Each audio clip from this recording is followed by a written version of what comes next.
Hi, good afternoon Year 10. It is, what day is it? It's Wednesday the 19th of April. I'm so sorry to be out of college again, but here we have it, ladies and gentlemen. I'm delivering you a proper lesson, and this is proof of course that you can actually be in two places at once. So when you're watching this, I shall be at Durham University with the sixth form, where we are participating in a series of economics workshops for the afternoon, so very much looking forward to that. But I appreciate that in the last number of weeks, obviously I've been out of lessons quite a lot, and so I just wanted to carry on with what we had been doing last week by way of a proper lesson really. So I hope that either Miss Baker is going to show you this video and you can sit and make notes, or perhaps if you've got your own headphones you'll be able to log on and to view this yourselves. So I want really in this video to look at three things. I want us to consider further the business cycle and the whole issue and the notion of automatic stabilisers as we discussed on Friday. I want us to consider the production possibility frontier, aka, that stands for also known as, the production possibility curve. And then finally, to introduce something to you which we have not even discussed before, the whole notion of this thing called aggregate demand. So in the course of this lesson, ladies and gentlemen, I want you to watch this, get the notes, get the diagrams, and it should probably take you most of the lesson to do this, along with one or two other things which I'd like you to do. So, just by way of a little recap, ladies and gentlemen, let's recap and recall what we were saying about the business cycle. So you'll recall that we have our axes here with time along the X and economic activity along the Y. And here we have a business cycle, so the fluctuations in the business cycle. And as you know, through the course of time we move from a period, in this instance we're going to boom, then we've got a slowdown, then we've got a recession, and then we've got a recovery. And as you know, economic cycles or business cycles, they tend to fluctuate like this over time, and the government uses its three policy instruments to try and keep us as close to this black line here. Now you know, because we talked about this the other day, you know that this is called the trend growth rate, and the government has three levers, ladies and gentlemen, three levers which it can pull on. You see me pulling on these levers, ladies and gentlemen. It has one lever, lever one, fiscal policy. What's fiscal policy? Government spending and taxation. Lever two, monetary policy. What are the components of monetary policy? Well, in the UK certainly, primarily the base rate of interest, which is controlled by the Bank of England, as you know, and as you also know it's been at 0.5% for over 7 years now. But also in monetary policy we could talk about things like the money supply, we could talk about quantitative easing, we could talk about having an inflation target, we could talk about the exchange rate. So there are a whole gamut of monetary policy instruments. And then the final one, third lever, here it is over here, ka-ching, the final one is supply side policies. And the government uses these policies to try and minimise these deviations from trend. So really you want them to be quite shallow. Now over time, over the decades, over the centuries, the government's ability to get growth closer to trend has been much, much better. And their ability to manage the economy has been much, much better.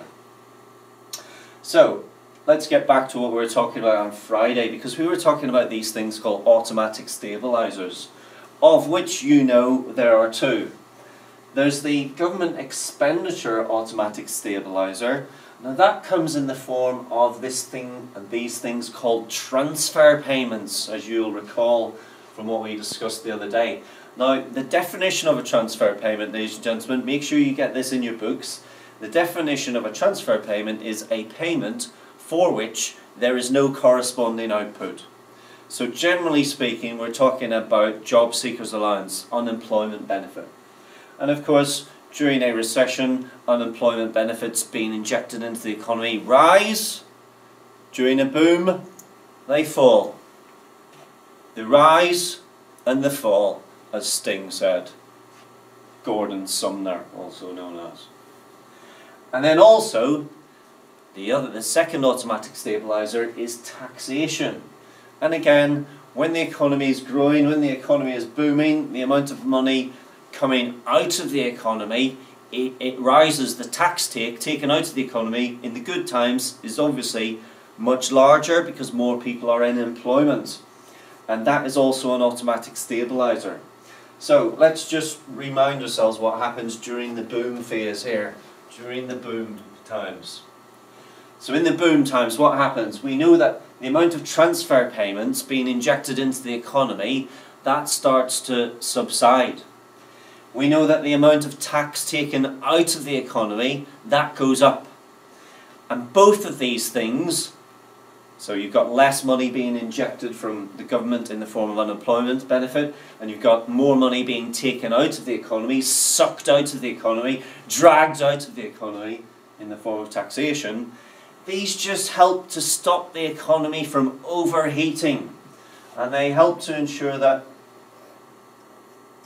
we're moving in a boom time. They just help to put the brakes on the economy and stop the economy from, remember that key word we talked about the other day, we talked about the economy overheating. So during a boom time, the fact that we have got less government injection and more withdrawal in the form of taxation, these help to prevent the economy overheating. But of course, the opposite is the case during a recession, because think about it, what happens in a recession? People become unemployed, people lose their jobs, therefore the amount of money going into the economy rises in the form of transfer payments. What about tax taken out of the economy? Well, the amount of tax being sucked out of the economy, because fewer people are paying income tax and fewer people are buying goods and services and so on, the amount of tax taken out of the economy also falls. Therefore you've got less money being sucked out of the economy, and that helps to prop the economy up and helps during this recession phase. It helps to minimize the terrible consequences of a recession, and again helps to lift the economy. See that, ladies and gentlemen? Helping it lift it back up towards trend. So in this case, these are very clever, and they're called automatic stabilizers because it just happens automatically, hence the term automatic stabilizer. So preventing overheating and helping to lift the economy up, lifting the economy up again. Now, I also want, ladies and gentlemen, to introduce you to a new term, which is this one here, which is the multiplier. And it's a very sort of wordy definition I've got here. Do get it into your books. A change in expenditure, whatever its source, causes a change in national income which is greater than the initial change in expenditure. What does that mean in simple layman's terms, ladies and gents? It means if the government injects, let's say, £1 million into the economy, so that's the change in expenditure, whatever its source, so the £1 million has come from the government, it will cause a change in national income greater than the initial change in expenditure. So the government injects £1 million, what happens? The economy grows by more than £1 million. So national income, national output, GDP, gross domestic product, will rise by more than £1 million. So it might rise by 5 million. So if you inject 1 million, the economy grows by 5. The size of the multiplier, ladies and gentlemen, will come as no shock to you. The size of the multiplier in that instance is 5. Now, the multiplier, this is a very, very important point. Not only does it work in an upwards direction, it also works in a downwards direction. So if the government pull out £1 million, the economy contracts by more than £1 million. So the flip side is the same. So if you pull £1 million out, the economy might contract by 5 million, and so therefore we've got a negative multiplier of 5. Now this multiplier, it interacts with these automatic stabilizers. So for example, if the tax taken out of the economy combined with the amount of unemployment benefit taken out of the economy, let's say that was £1 million, that would mean that the economy would therefore contract by more than 1 million, and again that helps these automatic stabilisers. It prevents the overheating and it helps to bring the level of growth back down towards trend. And similarly, so that would be a negative multiplier effect. In this instance, when the government will be injecting more money into the economy in the form of unemployment benefit, again there'll be a multiplier process in that if the government injects an additional £1 million in transfer payments, the economy should raise and should be lifted by more than that. And that would be a positive multiplier. So this relationship between the multiplier and injections into the economy and withdrawals from the economy, very important relationship. You don't need to know a lot about this for the exam. Indeed, there are all sorts of equations for the multiplier which you don't need to know about. You just need to have, if you have a sort of general understanding of it, that's quite sufficient. Okay, ladies and gentlemen, that's it on that. Let's move on to topic 2 I wanted to discuss with you today, which is the whole notion of this PPF diagram, so the Production Possibility Frontier, abbreviated to PPF. We are looking, as you know, at economic growth at the moment and how we measure economic growth using GDP. Well, diagrammatically, we can also illustrate this whole notion of economic growth using this PPF, this Production Possibility Frontier diagram.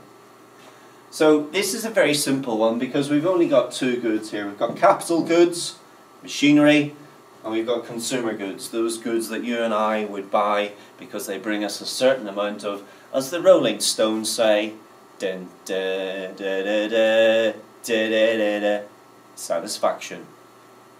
So, here we have the PPF. And we, or the economy, would use its combination of of resources to produce a combination of capital goods and consumer goods. So if you used all your resources to produce capital goods, you would obviously be here. If you used all your resources to produce consumer goods, you would be here. And if you wanted a healthy mix of both, you might be somewhere in here. Now the key point is, ladies and gentlemen, any point on this line, any point on the frontier, any point on the production possibility curve, that represents a full employment level of output. So in terms of the resources, and remember we talked about resources referring to them as factors of production: land, labour, capital and enterprise. Any point on this line represents you using your resources to their full capacity. So you've got no unemployed resources in that case. So if you're here, fully employed resources. If you're here, fully employed resources. If you're here, fully employed resources. Any point on the line, fully employed resources. Now, of course, it's obvious, therefore, that let's say you were somewhere in here, so you're within the frontier, you know we're near the maximum potential of the economy, and I think this whole notion of potential, we want you to fulfill your potential. The economy has a potential. What's its potential? Its potential is any point on this line. But when you're within the frontier, such as here, you are not maximising the economy's potential, and there are unemployed resources. That could be land, labour, capital and enterprise, could be all of them, could be one in particular, but there are unemployed resources. Now, of course, you would want the economy, and certainly the government would want the economy to be moving towards the frontier. So you may move from this point to this point. So you're getting near, you're getting close to the frontier. Now that, ladies and gentlemen, when you move from here and you're almost on the frontier, but not quite, that is known as short run economic growth. Short run economic growth. And I'll explain a little bit why it's called short run in a moment. But obviously if you move from here to here, you're using up more of your resources, so you've got more employment in the economy. If you then moved from here to here, so from this point on to a point on the line, again, that is short run economic growth, and you've moved to a position where you're now employing all of your resources. And that ideally is, of course, where you would want to get to. Now, let's consider this point. Now, this point lies outside. This is a very strange point, isn't it? Because we've said that this black line here, this is your maximum potential. What about this line, which is beyond your potential? Is it possible to get there, ladies and gentlemen? Of course it is. Of course it is. We could get to this line, ladies and gentlemen. So we could get to this line, like so. So this would be our PPF2.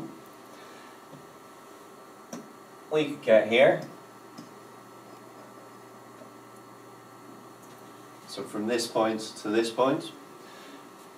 How could we get from that point to that point? Well, ladies and gentlemen, the way we get from and between these 2 points is we would have to, or the economy would have to discover or exploit its resources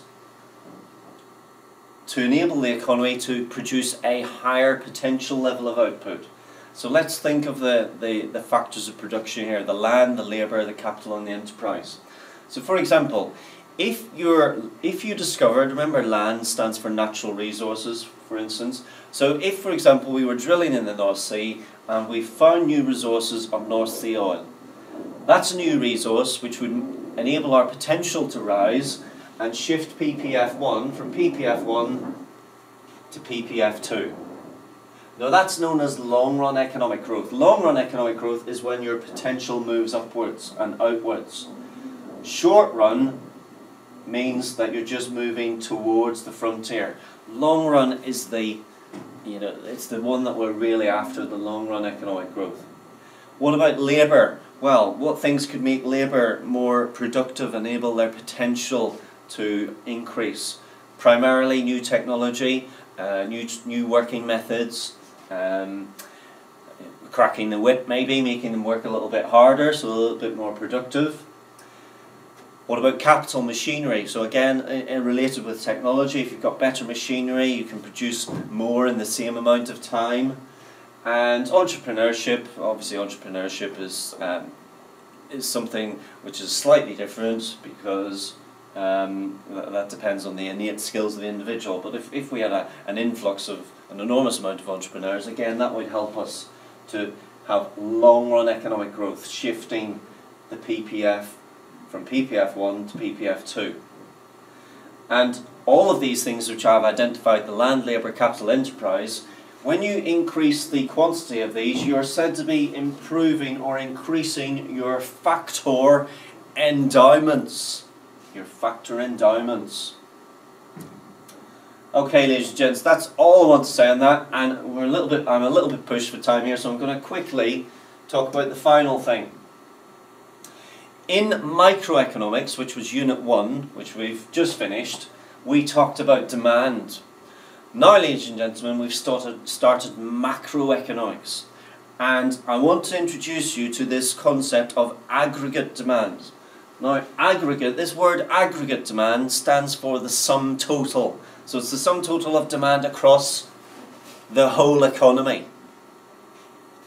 And it's made up of 4 components: consumption, investment, government expenditure, and the 4th component, which we refer to as net exports, which is exports minus imports. And it's an equation. We can calculate this. So we normally say AD is equal to C plus I plus G plus X minus N. Consumption plus investment plus government expenditure plus net exports. Consumption is expenditure by consumer goods on consumer goods and services. Investment is investment by firms on capital goods. Government expenditure is government expenditure on healthcare, education, etc., etc. And well, exports and imports are fairly obvious. Exports, we send goods out, the money comes in. Imports, we send money out, the goods come in. And we can illustrate this by way of a diagram as shown here. Now, the labels on these, very important that you get these right. This is macro, remember? Macro, not micro. So instead of being simply price, it's price level. And instead of being quantity, it's real output. And this is our AD, this is our aggregate demand curve. And in the same way as we drew demand curves for micro as straight lines, we draw this as a straight line. Just keeps things simple. Okay, ladies and gents, that's all from me. So, you need to make sure that you've got comprehensive notes on what I've just said, the diagrams and so on. I'd also like you to note as you go through this, I should probably have said this at the start, but as you go through, I think it's on page 58 in your textbook, I'd like you to get a note into your exercise book, please, of all the causes of economic growth. It's around about page 58, so I'll double check and let Miss Baker know for this afternoon. Okay, ladies and gentlemen, I hope you found that useful. I'm sorry I haven't been able to be with you today, but I look forward to seeing you on Friday.